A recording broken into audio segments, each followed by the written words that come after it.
Bonjour les amis, on reprend les lectures de textes pour l'association Les Histoires de. L'opération c'est laisser parler les petits stylos et le thème c'est moment de rêve. Le mot imposé, cucurbitacée.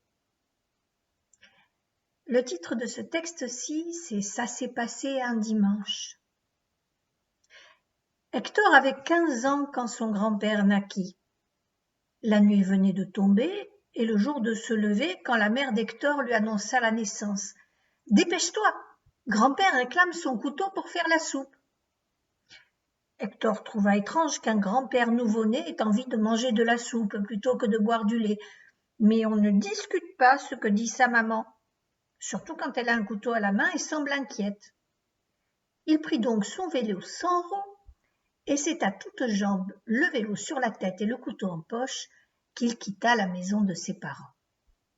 Il courut ainsi pendant 3 jours et 3 nuits. Le 4e matin, un peu essoufflé, il regarda derrière lui pour voir le chemin parcouru. Il n'avait fait que quelques pas. Et dire que grand-père attendait son couteau. Il décida donc de poser son vélo et repartit en marchant à reculons. Et c'est ainsi qu'enfin il avança, jusqu'à ce qu'il se cogne à un obstacle imprévu. Une énorme cucurbitacée qui lui barrait la route.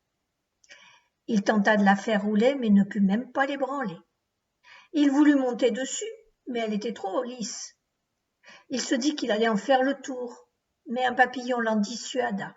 « Oh, quand j'ai commencé à la contourner, j'étais chenille, » lui dit-il.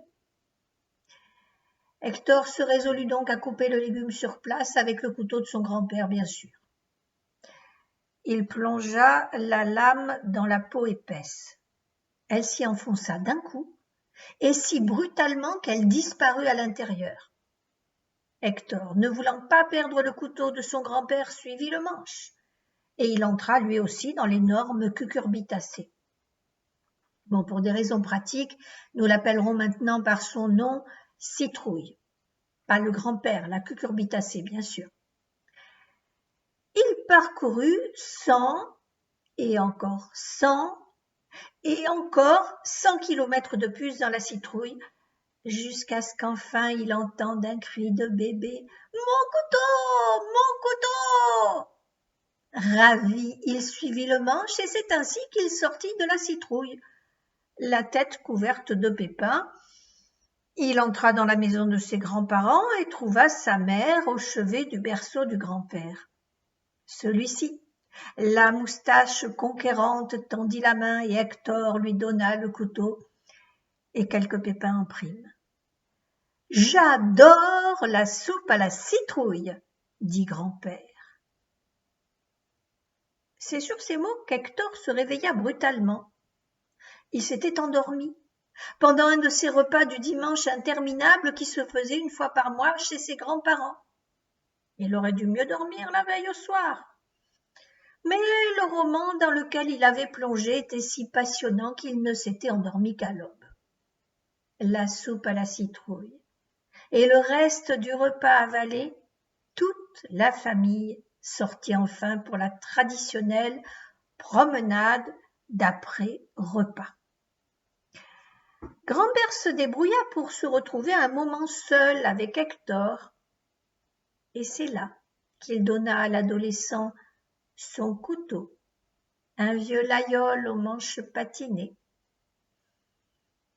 Des années plus tard, Hector devint père, puis grand-père. Il garda toujours son laïol en poche. Chaque fois qu'il en touchait le manche, il repensait avec tendresse à cette étrange journée, ce moment de rêve où son grand-père lui avait fait ce cadeau si précieux. Aujourd'hui, toute la famille est chez lui. Son petit-fils, Rémi, vient d'avoir 15 ans. Hector le regarde et il sourit. Ce texte est signé Prune 66. Au revoir les amis.